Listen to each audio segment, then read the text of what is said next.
pemirsa, hari ini pada tanggal 19 September 2025 dari sekolah kami SMA Atisa di Pamekaram mengadakan acara field trip. Kita pergi ke dua lokasi yang bersejarah. Sekarang saya berada di Monumen Sejarah atau biasa dipanggil Monas. Lalu sehabis ini kami akan pergi ke tempat Museum Nasional. Dan di sini kita bisa mendengar kakak pembimbing yang menjelaskan tentang sejarah Monas. Dikurang 115, 17 meter. Nah, itu mewakili tanggal 17-nya. Kemudian juga dari tadi adik-adik yang di bawah, yang lapangan rumput ya, sampai ketinggian cawannya.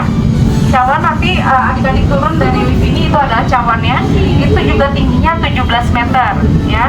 Kemudian untuk delapannya, ini yang di bawah ini ya, diameternya yang penyangga tempat kita berdiri itu adalah 8 kali 8 meter. Untuk 45-nya tahun 1945 adalah dimensi dari cawannya. Nah, mungkin yang tidak banyak yang tahu kenapa desain Monas ini seperti ini ya. Jadi karena ini ada Indonesia ini terdiri dari beragam suku, agama, maka Presiden Soekarno berusaha mencari satu simbol yang bisa mewakili Indonesia secara umum. Maka diambillah lumpang dan alu sebagai inspirasinya. Karena makanan pokok Indonesia sebagai pesannya adalah nasi. Jadi nanti kalau fungsi lumpang dan alunya buat apa? Nah, boleh dicari ya. Mungkin belum banyak yang lihat nih lumpang dan alu apa sih dan bagaimana caranya. Tapi secara umum ini kita di tempatnya ini adalah alunya. Yang cawannya itu adalah lumpangnya ya. Dan ini juga merupakan perwujudan dari simbol kesuburan yang disebut dengan lingga yoni.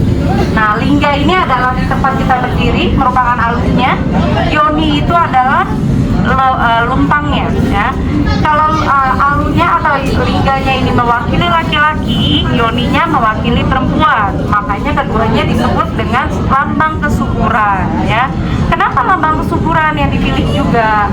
Jadi ini adalah sebuah bentuk harapan dari bapak bangsa kita bahwa akan lahir generasi penerus yang bisa melanjutkan cita-cita Indonesia, tidak hanya setelah merdeka selesai, tapi juga bisa membuat Indonesia negara yang besar, yang bisa memberi pengaruh baik pada seluruh dunia. Nah, nanti adik-adik juga bisa ini lihat di ruang kemerdekaan, salah satu harapan doa dari para founding father.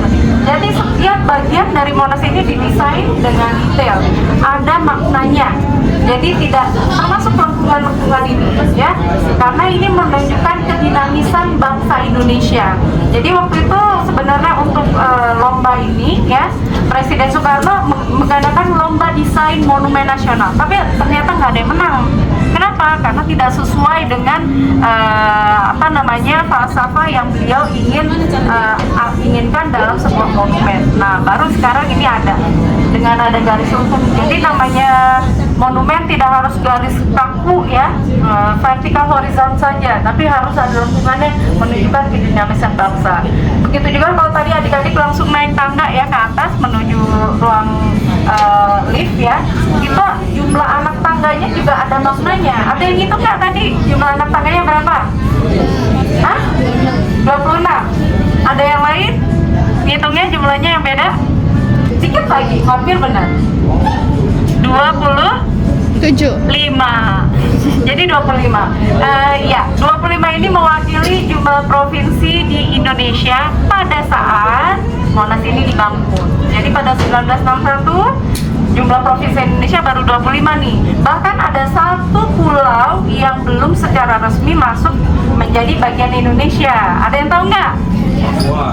Papua. Ya, jadi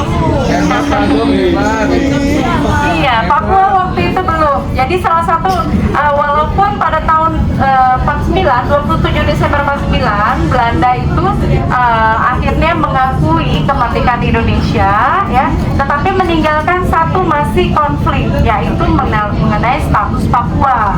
Maka masih panjang perjalanannya sampai Papua bisa bergabung dengan Indonesia. Nah, nanti kalau ini ceritanya akan tepat di diorama karena ada soal itu ya. Kemudian juga nanti dengan kakak guide yang lain, Kak Aziz sama Kak Mina bisa bertanya lagi ya.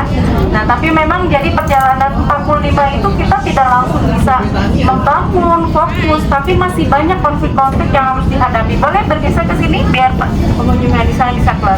Jadi memang kita tidak bisa dibilang Indonesia ketika 40 tahun bisa langsung penuh gitu ya. Baik adik-adik, silakan. Halo guys, sekarang kita berada di dalam Museum Nasional Indonesia. Di sini kita melihat banyak keberagaman budaya guys. Nanti kita tunjukin foto-foto dan videonya. Baiklah, sekarang saya akan menunjukkan beberapa video singkat yang saya ambil dari Monumen Sejarah Nasional.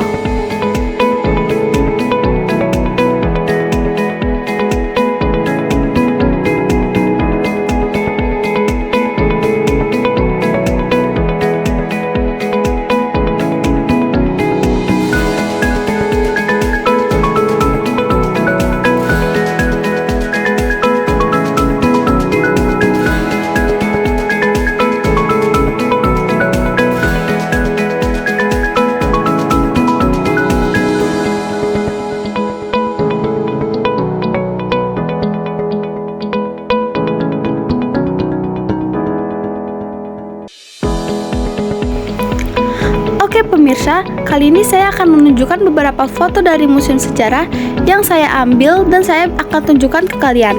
Dari beberapa foto yang saya ambil, saya juga memotret beberapa penjelasan dari foto tersebut dan kalian bisa membacanya. Selamat menikmati.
Lokasi pertama yaitu Monumen Nasional. Sekarang saya berada di Museum Nasional. Di sini sangat ada banyak pameran sehingga menarik para pengunjung untuk datang ke sini. Mari bersama saya mengikuti keseruan yang ada di dalam museum di sini. Berikut adalah video singkat yang saya ambil di dalam Museum Sejarah dan penjelasan sejarah akan saya kirim melalui Docs. Sekian berita yang saya bawakan pada hari ini. Semoga dari berita yang saya bawakan bisa bermanfaat untuk kalian semua. Saya Naza Aurelia Pratiwi. Terima kasih.